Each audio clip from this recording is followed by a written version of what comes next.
ആ കാണുന്നത് എൻ്റെ അച്ഛൻ്റെ വെറ്റില കൃഷിയാണ്. അച്ഛനിപ്പോൾ ഫുൾ ടൈം ഇവിടെ തന്നെയാണെന്നാണ് വിളിക്കുമ്പോഴൊക്കെ അമ്മ പറയാറുള്ളത്. എന്താല്ലേ, ഓരോരുത്തർക്കും ഓരോ സന്തോഷം.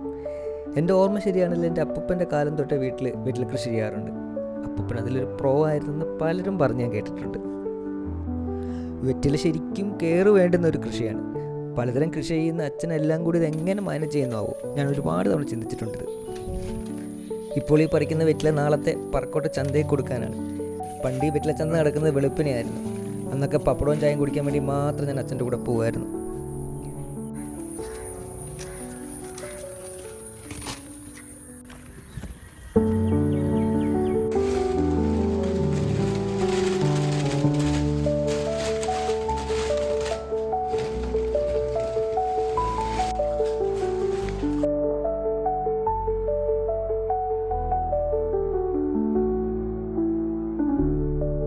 തെക്കൻ കേരളത്തിലെ ഒരു കെട്ട് വെറ്റയെന്ന് പറയുന്നത് 80 വെറ്റയാണ്.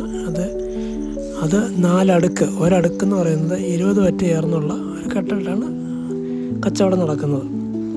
അത് വെറ്റ ഇപ്പോൾ പൊതുവേ മാർക്കറ്റ് വളരെ മോശമാണ്. മുറുക്കാൻ കടകളുടെ എണ്ണം കുറഞ്ഞു, മുറുക്കാൻ ഉപയോഗം കുറഞ്ഞിട്ടുണ്ട്.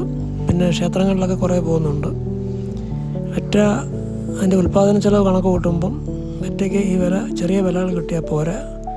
50 രൂപയ്ക്കെങ്കിലും മുകളിൽ വില ഒരു കെട്ടിന് വന്നെങ്കിലേ കർഷകന് എന്തെങ്കിലും കിട്ടത്തുള്ളൂ. വളത്തിൻ്റെ വിലയും ഈറ്റയുടെ വിലയും അതിൻ്റെ കയറും ഇതിനെല്ലാം വില കൂടുതലാണ്. അതുകൊണ്ട് കർഷകർ ഈ വെറ്റ കൃഷിയിൽ ഇപ്പോൾ പ്രതിസന്ധിയിലാണ്. പിന്നെ നല്ല ഉണക്ക് വരുന്ന സമയത്ത് വെറ്റകളുടെ ഉൽപ്പാദനം കുറയുമ്പം എന്തെങ്കിലും ഒരു വില വ്യത്യാസം വരുന്നുണ്ട്. അത് കണക്ക് കൂട്ടിയാണ് കർഷകരിപ്പോൾ കൃഷി ചെയ്യാറുള്ളത്.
മൊത്തത്തിൽ 1.5 മണിക്കൂർ.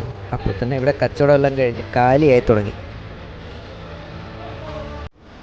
ഈ കാണുന്ന കടയിലാണ് പണ്ട് അച്ഛൻ്റെ കൂടെ ചായയും പപ്പടവും കഴിക്കാൻ വേണ്ടി ഞാൻ വന്നിരുന്നത്.